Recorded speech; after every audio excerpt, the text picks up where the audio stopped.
Bien, buenas noches, apreciados hermanos y amigos que nos sintonizan por medio de Facebook y por YouTube.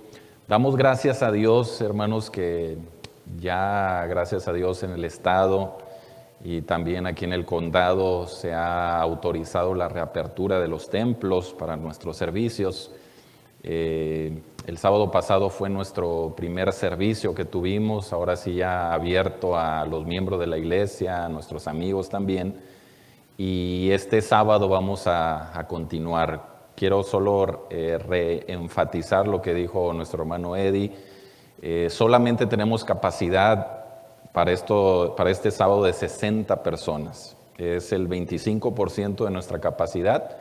Y si usted quiere venir a acompañarnos para adorar a la hora del culto, que es a las 11 de la mañana, lo único que tiene que hacer es enviarme un mensaje de texto o un WhatsApp y confirmar su asistencia para inscribirlo en la lista de los que van a asistir este próximo sábado. Recuerden que todos los servicios que estamos teniendo los estamos haciendo bajo los principios de higiene, de seguridad y de responsabilidad para beneficio de todos los que deciden adorar aquí en la casa de Dios, la iglesia de McAllen, Jordán. Bien, vamos a inclinar el rostro, ahí como estamos, vamos a hacer una breve oración antes de abrir la palabra del Señor. Vamos a orar. Padre, en esta hora nos disponemos con humildad a abrir tu bendita palabra. Queremos suplicarte que el mismo Espíritu Santo que inspiró a los apóstoles y a los profetas para escribir este libro, sea el mismo Espíritu Santo que nos capacite para entender las verdades en relación al tiempo del fin. Oramos en el nombre de Jesús. Amén. Uno de los retos más grandes que uno tiene como pastor es que uno es llamado a predicar no algo de la verdad. Tampoco podemos predicar parte de la verdad. Una de las responsabilidades más grandes que uno tiene es que uno está responsabilizado delante de Dios de predicar toda la verdad. Y hoy vamos a hablar acerca de la aparición del anticristo y vamos a contestar básicamente 3 preguntas simples. Número 1, ¿quién es el anticristo? Número 2, ¿cuáles son las características del anticristo? Y número 3, si el anticristo ya está figurando en el día de hoy en nuestro mundo. Quisiera comenzar haciéndoles esta pregunta. ¿El anticristo es uno o son muchos anticristos? ¿Son muchos o es uno?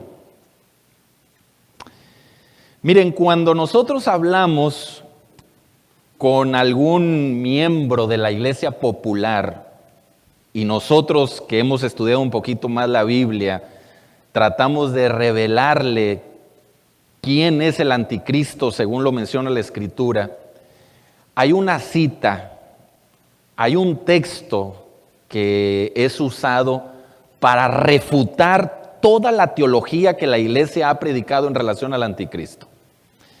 Y quiero llevarles al libro de Primera de Juan, ahí en el Nuevo Testamento, Primera de Juan, capítulo número 2, versículo número 18. Primera de Juan, capítulo número 2, versículo 18. Primera de Juan 2, 18 dice: hijitos, ya es el último tiempo, y según vosotros oísteis que el anticristo viene. Así, ahora, han surgido, ¿cuántos anticristos? Muchos. Por esto conocemos que es el último tiempo.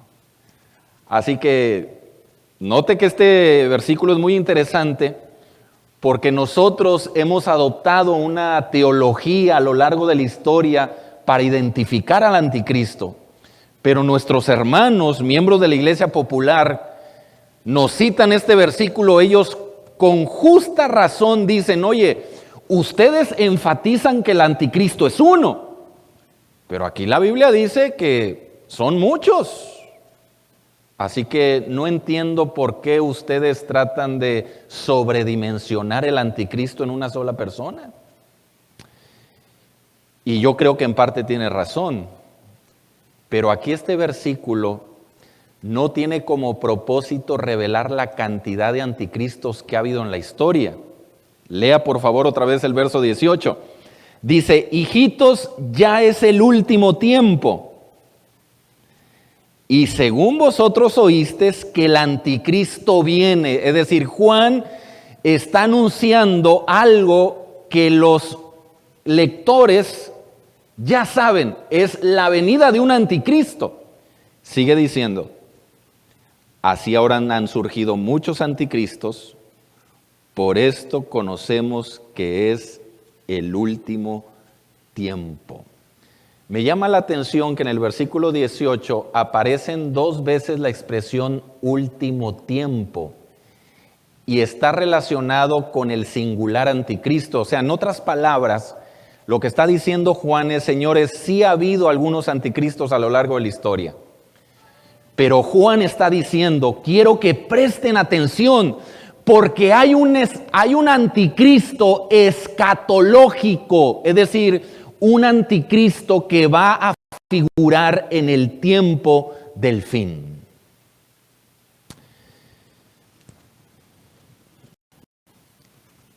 Quiero llevarles a 2 de Tesalonicenses, capítulo 2. 2 de Tesalonicenses, capítulo 2.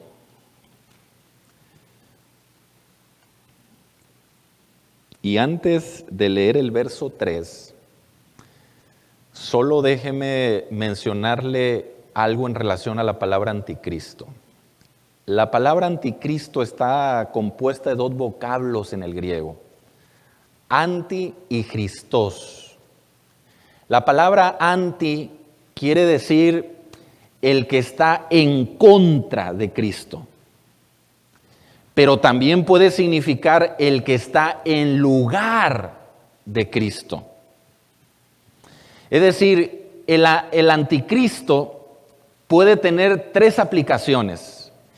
El anticristo puede ser alguien que se opone a Cristo, alguien que ocupa el lugar de Cristo, o bien puede ser ambas cosas. Dice 2 de Tesalonicenses, capítulo número 2, versículo 3. Dice, nadie os engañe en ninguna manera, porque no vendrá, está hablando acerca del hombre de pecado, del anticristo, nadie os engañe en ninguna manera, porque no vendrá sin que antes venga la apostasía y se manifieste el hombre de pecado, el hijo de perdición. Versículo 4. El cual se opone y se levanta contra todo lo que se llama Dios o es objeto de culto. Así que la palabra anticristo significa el que está en contra. Y sigue diciendo el verso 4,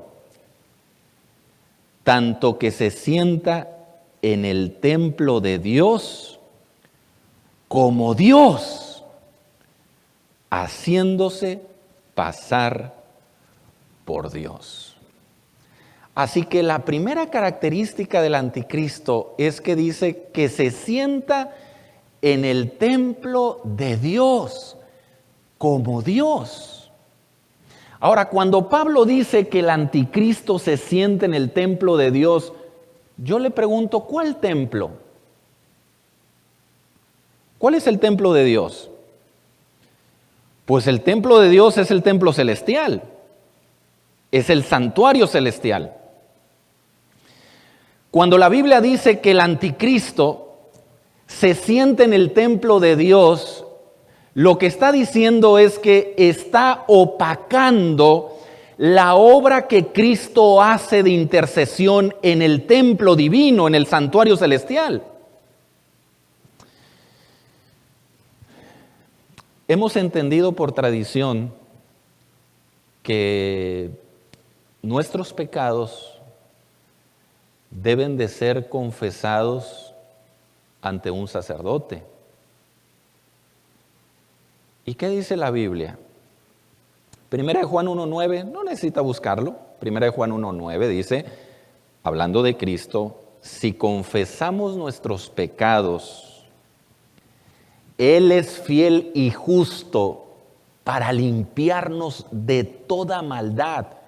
Si confesamos nuestros pecados a Dios, Él es fiel y justo para perdonarnos. Entonces, según la Biblia, no necesitamos ir a los sacerdotes para confesar nuestros pecados. Debemos de ir al sumo sacerdote que está en los cielos. De modo que si usted quiere que Dios perdone sus pecados, no vaya al anticristo, vaya a Cristo. De modo que cuando se practica esta enseñanza, es una manera de usurpar el lugar que tiene Cristo de intercesión en el santuario celestial. Y no solamente eso. ¿Saben ustedes que hasta el año 2005 la Iglesia Popular había beatificado, había hecho beatos o había hecho santos, por llamarlo de otra forma? Hasta el año 2005, poquito más de 7,000 santos habían sido beatificados. Pero después vino el periodo de el Papa Benedicto XVI y después vino ahora esta etapa del Papa Francisco, y solamente entre ellos dos han beatificado poquito más de 1,000 santos. De manera que históricamente la Iglesia Popular ha beatificado más de 8,000 a lo largo de toda la historia. ¿Cuál es el propósito de la beatificación de estos santos? Es que todos estos santos sean mediadores, intercesores entre Dios y los hombres. Son demasiados. Para cada día del año tenemos un santo. Pero se nos acabaron los días en el año.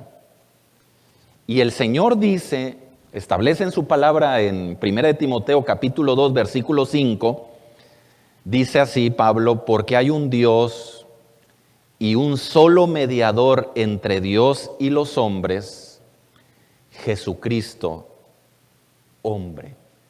¿Cuántos mediadores hay? Solo uno. De manera que el sistema del anticristo ha opacado, ha usurpado la obra que Cristo hace de intercesión por nuestros pecados en el santuario celestial.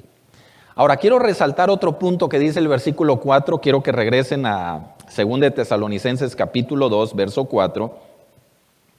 Dice, el cual se opone y se levanta contra todo lo que se llama Dios o es objeto de culto, tanto que se siente en el templo de Dios como Dios, haciéndose pasar por Dios. En 1870 se llevó a cabo el famoso Concilio Vaticano I, 1870. Y en 1870 se votó un dogma que se llama el dogma de la infalibilidad papal. O sea, quiere decir que el Papa no puede errar, no puede fallar.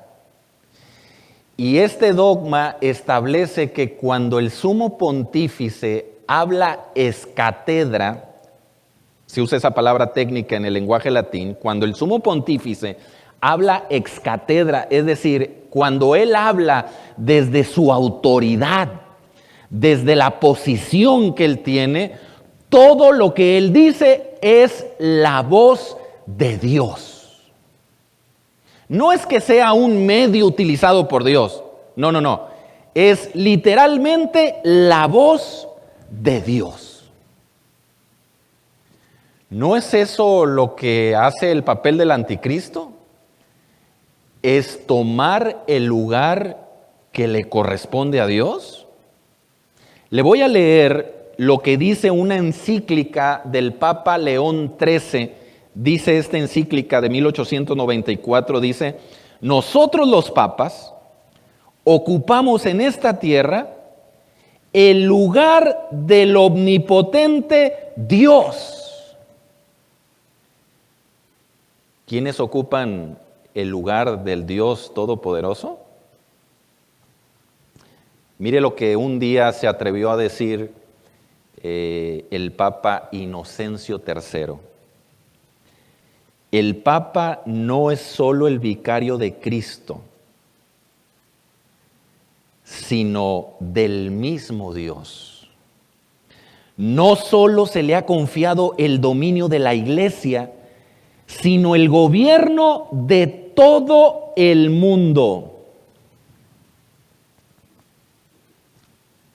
Se siente en el templo de Dios como Dios, haciéndose pasar por Dios.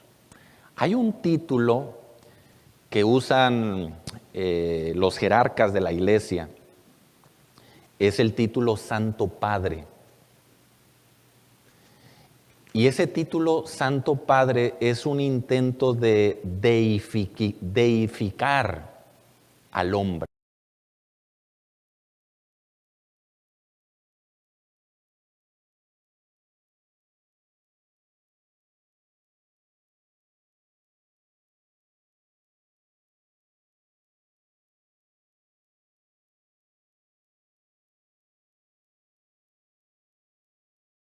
El Evangelio de Mateo capítulo 23,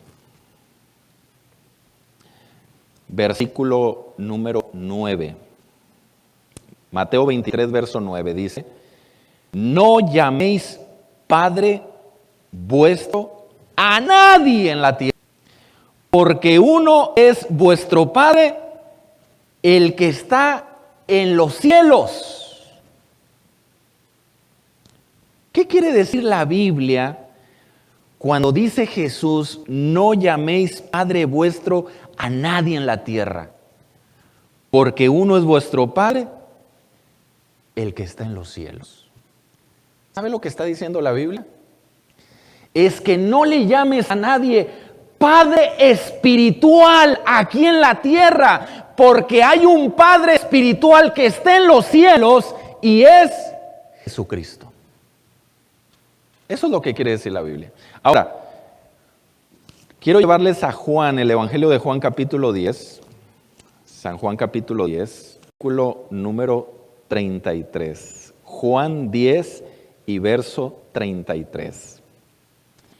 Le respondieron los judíos a Jesús diciendo: por buena obra no te apedreamos, sino por la blasfemia, porque tú siendo hombre te haces Dios. ¿Qué es lo que está diciendo el versículo? Está diciendo que todo hombre que intenta pasarse como Dios, tomar el lugar de Dios, es una blasfemia y es anticristo. Ahora, hermanos, vamos a ir al libro de Daniel, porque a continuación le voy a mostrar algo bien interesante en el libro de Daniel. Vamos a ir al libro de Daniel, capítulo número 7. Daniel capítulo 7, versículo número 7 y 8. Daniel capítulo 7, versículos 7 y 8. Dice: después de esto miraba yo en las visiones de la noche, y he aquí la cuarta bestia, espantosa y terrible, y en gran manera fuerte, la cual tenía unos dientes grandes de hierro, devoraba y desmenuzaba, y las sobras hollaba con sus pies. Y era muy diferente de todas las bestias que vi antes de ella, ¿Y tenía cuántos cuernos? 10. Versículo 8. Mientras yo contemplaba los cuernos, he aquí que otro cuerno pequeño salía entre ellos, y delante de él fueron arrancados 3 cuernos de los primeros, y he aquí que este cuerno tenía ojos como de hombre y una boca que hablaba grandes cosas. Su atención, por favor. El capítulo 7 de Daniel está narrando cuáles son los imperios que han predominado en la historia. Y va a comenzar el capítulo número 7 hablando de Babilonia. Después va a venir Medo-Persia. Después viene Grecia. Y después viene un cuarto reino que viene en una forma figurada como una bestia indescriptible. De modo que esta cuarta bestia viene representando el Imperio Romano. No tengo tiempo de ver todos estos detalles, pero usted puede leer el capítulo 2 de Daniel, el capítulo 7, y esa es la conclusión a la cual va a llegar. El primer reino es Babilonia, después los medos y los persas, después el Imperio griego, y después del Imperio griego viene la bestia indescriptible representando el Imperio Romano. Ahora, esta visión, que es una visión apocalíptica, dice que esta bestia indescriptible de repente tenía 10 cuernos. Y esos 10 cuernos es lo que viene representando la invasión de las tribus bárbaras que llegaron al imperio occidental de Roma, el imperio romano occidental. Es decir, estas tribus, que eran 10, invadieron el imperio romano y este imperio se desfragmentó. Interesantemente, estas 10 tribus bárbaras llegaron a formar lo que hoy ya conocemos como Europa. Por ejemplo, la tribu de los francos es lo que conocemos hoy como Francia. Los anglosajones viene siendo lo que conocemos como Inglaterra. Los visigodos viene siendo el país de España. Los lombardos, que era otra tribu bárbara, viene representando lo que hoy conocemos la nación de Italia, entre otras más. De modo que estas 10 tribus invadieron el imperio romano y se desfragmentó, y de ahí vino como resultado lo que hoy conocemos como las naciones europeas. Ahora, hermanos, aquí hay un punto bien interesante, porque según esta descripción apocalíptica en el libro de Daniel, dice que cuando estaban los 10 cuernos,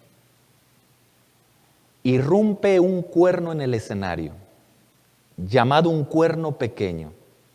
Y cuando este cuerno pequeño sale, dice que derriba a 3. Dice que este cuerno pequeño hablaba grandes cosas, pisaba a los santos, los perseguía, etcétera, etcétera.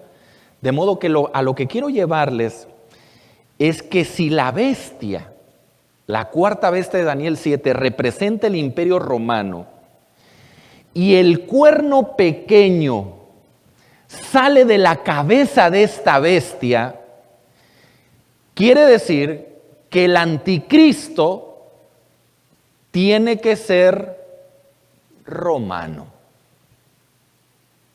¿Sí están de acuerdo conmigo? ¿Están de acuerdo conmigo? Si esta bestia representa el imperio romano y el cuerno pequeño sale de la cabeza de esta bestia, óigame, el cuerno pequeño que es representado por el anticristo, ahorita se lo voy a mostrar, tiene que ser 100% romano.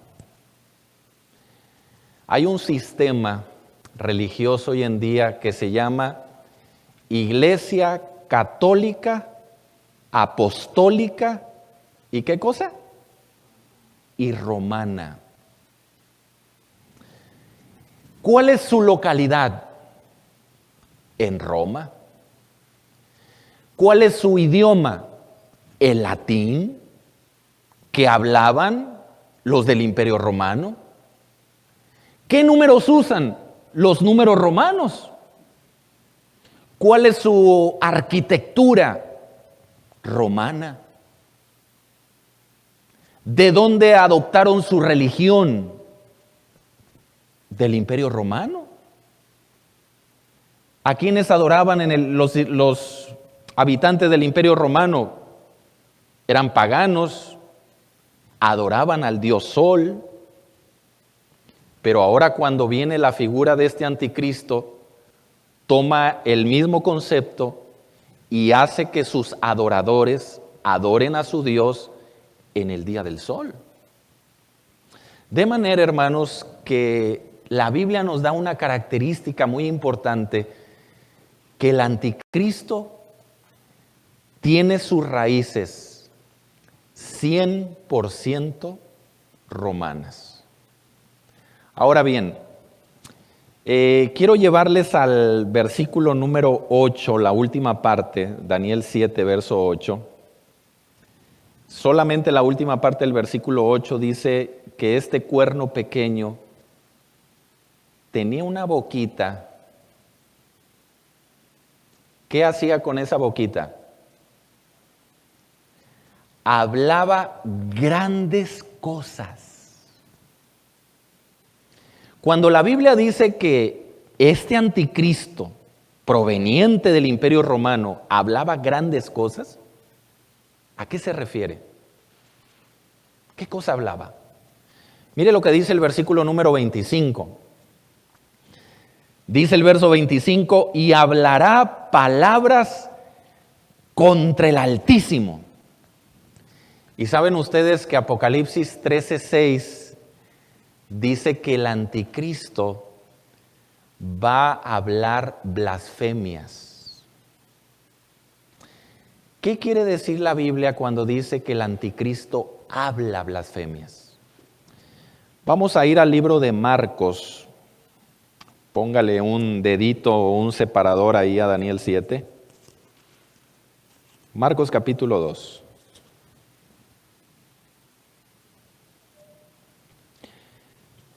Versículo 7. Marcos 2, verso 7 dice: ¿por qué habla este así?, se preguntaban los líderes religiosos. Blasfemias dice. ¿Quién puede perdonar pecados sino solo Dios? ¿A qué se refiere la Biblia cuando dice que el anticristo habla blasfemias? Quiere decir que el anticristo profesa perdonar los pecados. A eso se refiere. Vamos a regresar a Daniel 7. Vamos a mirar ahí Daniel capítulo número 7. Y quiero que vean ahora el versículo número 25. Daniel 7, 25. Dice, y hablará palabras contra el Altísimo, y a los santos del Altísimo quebrantará. ¿Qué quiere decir con que quebrantará? Los matará. Pensará en cambiar los tiempos y la ley, y los santos del Altísimo serán entregados en la mano del anticristo hasta tiempos y la mitad de un tiempo. Lo que está diciendo la Biblia es que el anticristo es un poder perseguidor. Es un poder que tiene como propósito acabar con los verdaderos hijos de Dios. y los va a perseguir, según dice el texto, por espacio de tiempo, tiempos y la mitad de un tiempo. Ahora, ¿por qué la Biblia habla de tiempos? Porque en la cultura de los persas, un tiempo era un año, era una forma de expresar el año, un tiempo. Así que cuando dice la Biblia que los hijos de Dios iban a ser entregados en la mano del anticristo por tiempo, tiempos y la mitad de un tiempo, está diciendo tiempo, un año, y luego dice tiempos. Ahora aquí tiempos no es un plural, es un dual. Es decir, la palabra tiempos equivale a dos. Y medio tiempo. Un tiempo, dos tiempos, ya son tres. Y medio tiempo son 3 tiempos y medio. Si cada tiempo equivale a un año, ¿cuántos años tenemos? 3 años y medio. ¿Cuántos meses tenemos en 3 años y medio? 42 meses.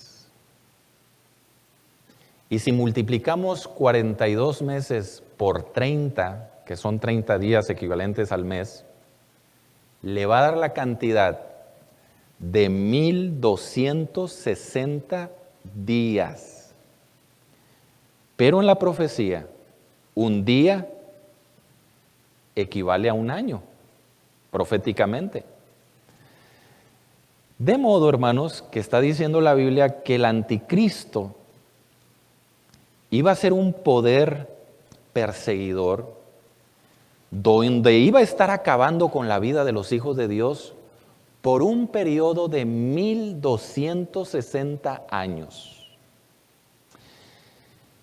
Y ese periodo comenzó en el año 538, cuando el emperador Justiniano, emperador romano, le cedió la prerrogativa, el privilegio al sumo pontífice de gobernar el imperio y el mundo. ¿Y sabe cuándo terminó? En 1798, cuando los ejércitos franceses entraron al Vaticano, se dirigieron allá a la Capilla Sixtina, el pontífice estaba en una celebración, los ejércitos le quitaron su corona, le quitaron el cetro y le dijeron: tu poder llegó a su fin. Se lo llevaron secuestrado, lo llevaron por varios lugares hasta que finalmente murió exiliado el Papa en ese tiempo, Pío VI, murió exiliado en la ciudad de Valencia, en España. Desde el 538 hasta 1798 fueron 1260 años donde el sumo pontífice gobernó al mundo. Así que esta es una característica más en relación al anticristo. Dice el versículo 25, nuevamente, que además de hablar palabras contra el Altísimo y de quebrantar a los santos del Altísimo, dice que pensará en cambiar los tiempos y la ley. Ahora, ¿por qué no dice pensará cambiar la ley? ¿Por qué dice pensará cambiar los tiempos y la ley? Nosotros sabemos que la ley de Dios tiene 10 mandamientos. Y hay un solo mandamiento de la ley de Dios que habla acerca del tiempo. ¿Y sabe qué mandamiento es? El número 4.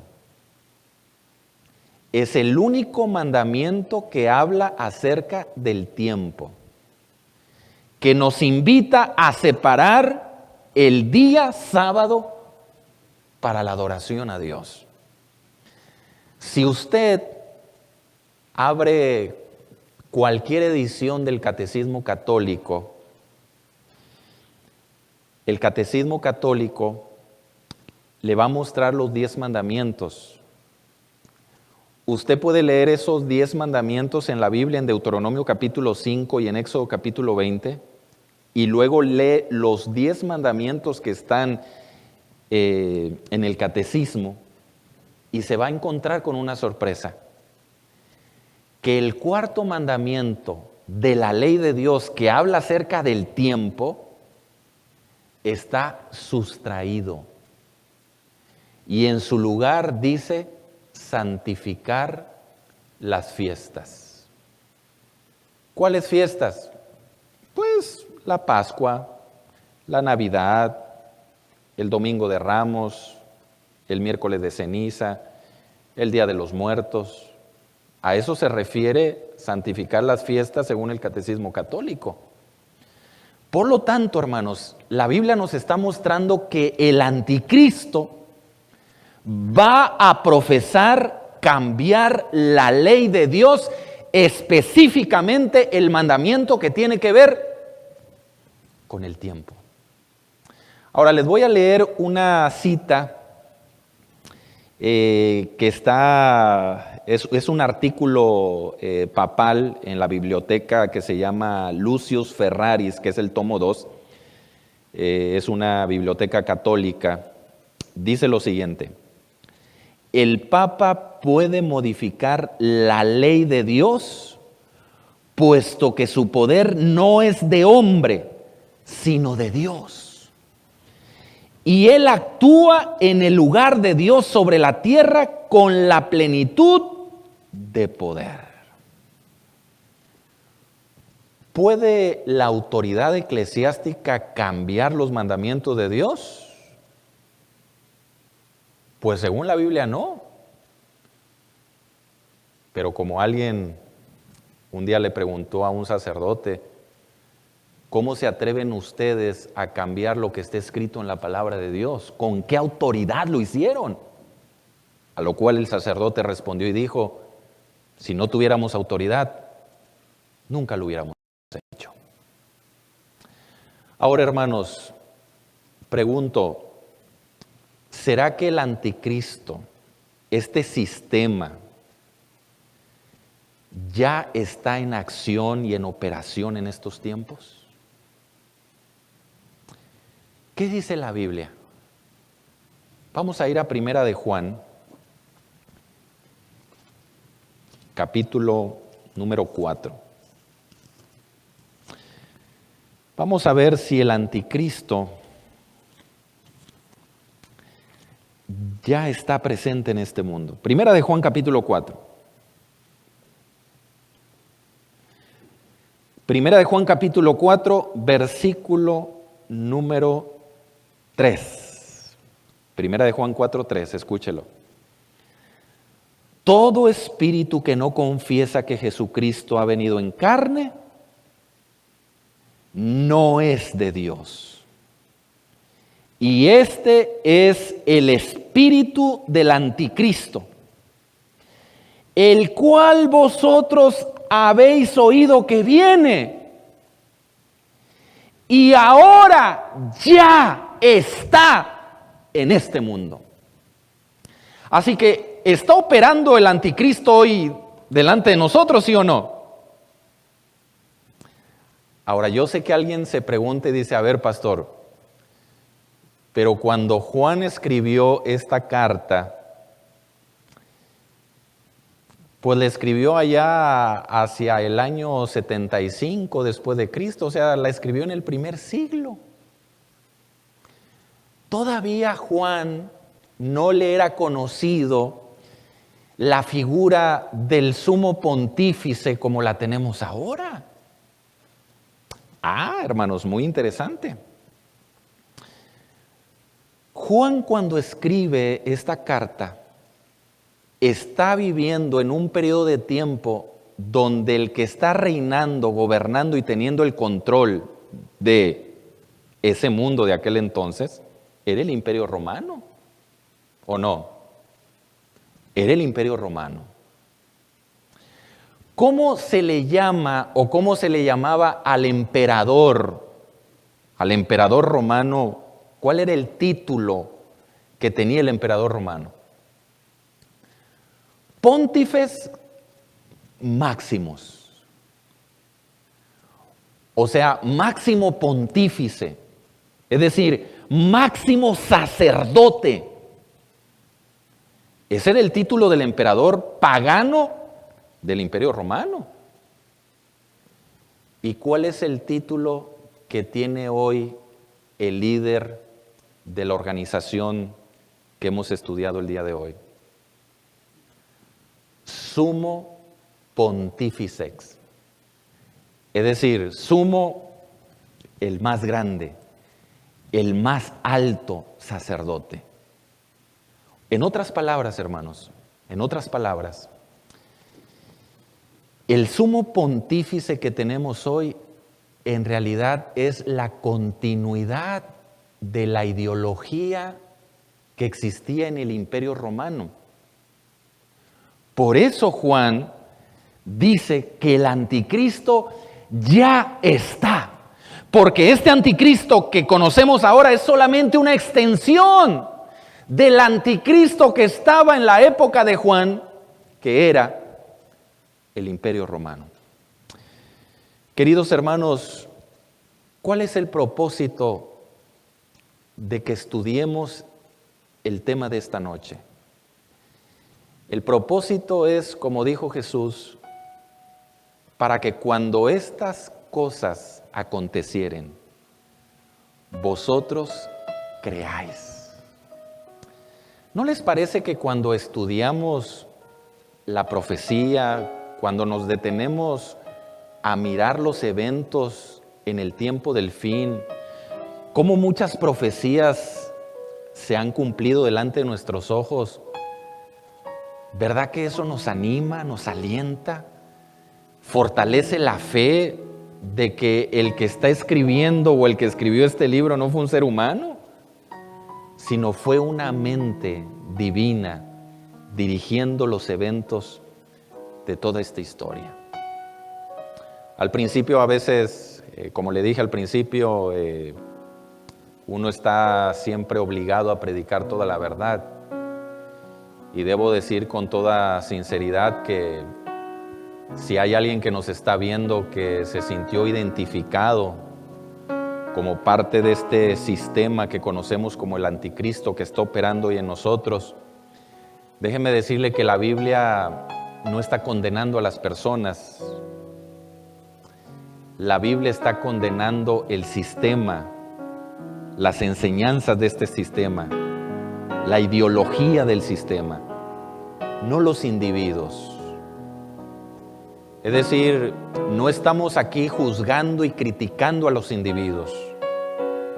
Estamos simplemente exponiendo lo que la Biblia dice acerca de esta entidad que se va a levantar en el tiempo del fin y que va a perseguir a los santos del Altísimo y seguirá intentando borrar, eliminar, traspasar la ley de Dios. Deseo de todo corazón que su fe en las profecías dejadas en la Biblia pueda seguir creciendo.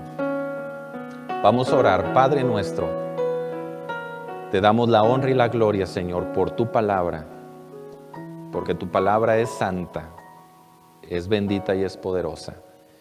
Quiero pedirte una bendición por todos nuestros hermanos, amigos que han escuchado tu palabra en esta hora, para que tú, Señor, abras sus ojos y podamos todos juntos comprender el tiempo en el cual nos ha tocado vivir. Hay verdades que tenemos que proclamar y predicar. Permítenos hacerlo con amor y con cariño, tomando en cuenta, Señor, que tú derramaste tu sangre por todos los pecadores. Gracias por tu palabra, Señor. Gracias por este tiempo que nos das para escudriñarla. Oramos en el nombre de Jesús. Amén. Amén.